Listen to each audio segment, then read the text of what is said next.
फिलिस्तीनी उग्रवादी संगठन हमास और इजराइल के बीच चल रही जंग को 1 महीने से भी ज्यादा हो गए।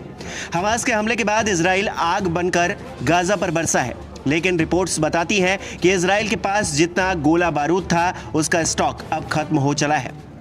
अब आप कहेंगे इजराइल के साथ उसका सबसे ताकतवर दोस्त अमेरिका साथ खड़ा तो है, ब्रिटेन भी है, फ्रांस भी है, लेकिन सच्चाई जो सामने आ रही है वो ये है कि इन सब के स्टॉक अब खत्म हो चले हैं, क्योंकि 2022 में यूक्रेन रूस जंग में सभी ने, खासकर नेटो देशों ने यूक्रेन को हथियार पहुंचाकर लगातार मदद की।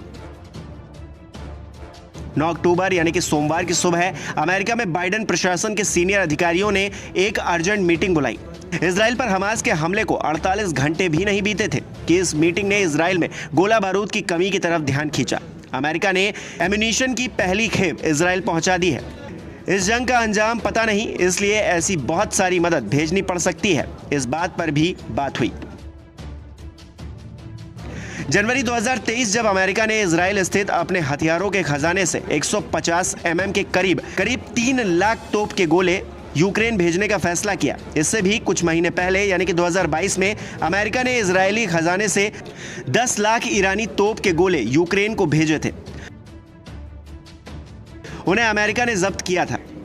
सभी नेटो देश मिलकर भी उतना गोला बारूद नहीं तैयार कर पा रहे हैं जितने की यूक्रेन को जरूरत है। जानकारों की माने तो महीने में 1,80,000 तोप के गोले की जरूरत तो सिर्फ यूक्रेन को है। फिर ऐसे में हमास और इजराइल जंग का क्या होगा?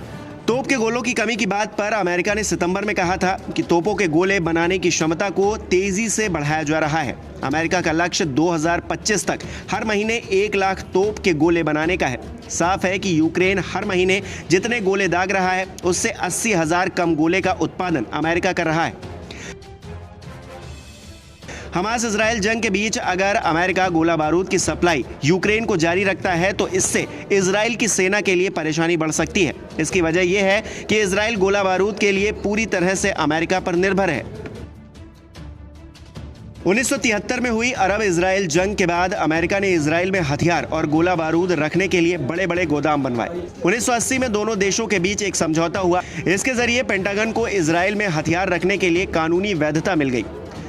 इन गोदामों में अमेरिकी सेना के टैंक और बख्तरबंद गाड़ियां भी रखी गई। 2000 के बाद से अमेरिका के थल सेना, नौसेना और वायुसेना से जुड़े हर तरह के हथियार को इजराइल के सैन्य अड्डे में रखा जाने लगा। मकसद सिर्फ एक, मिडिल ईस्ट में इजराइल को मजबूती देना। रिपोर्ट्स बताती हैं कि संकट की स्थिति में इजराइल इन हथियारों को इस्तेमाल कर सकता है, लेकिन दुविधा यह है कि पिछले महीनों में यहां रखे गोला बारूद यूक्रेन भेज दिए गए। अब अचानक इजराइल को जरूरत पड़ी तो उसके भंडार खाली थे। इजराइल ने इस स्थिति को भांप लिया था।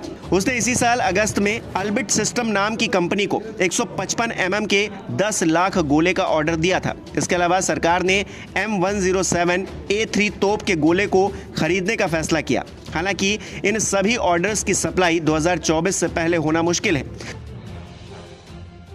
पेंटागन से जो जानकारी सामने आई है उसके मुताबिक इजराइल ने फाइटर प्लेन के जरिए सबसे ज्यादा GBU-39 बम गाजा पर बरसाए हैं। ऐसे में इस बम की कमी होने पर इजराइल जल्द अमेरिका से इसकी मांग कर सकता है। इसके अलावा 122 mm टैंक के गोले और मोर्टार की भी इजराइल में कमी हो सकती है। सबसे ज्यादा चुनौती इजराइल को आयरन डोम के लिए मिसाइलों की कमी होने देने की है। इजराइल का फोकस पूरी तरह से गाजा की तरफ है, लेकिन लेबनान से हिजबुल्लाह के हमले का खतरा भी बना हुआ है। हिजबुल्लाह ने बीते दिनों 3 जगहों से इजराइल पर गोले दागे थे। जवाब में इजराइल ने भी लेबनान की तरफ दर्जनों मिसाइलें दाग दी।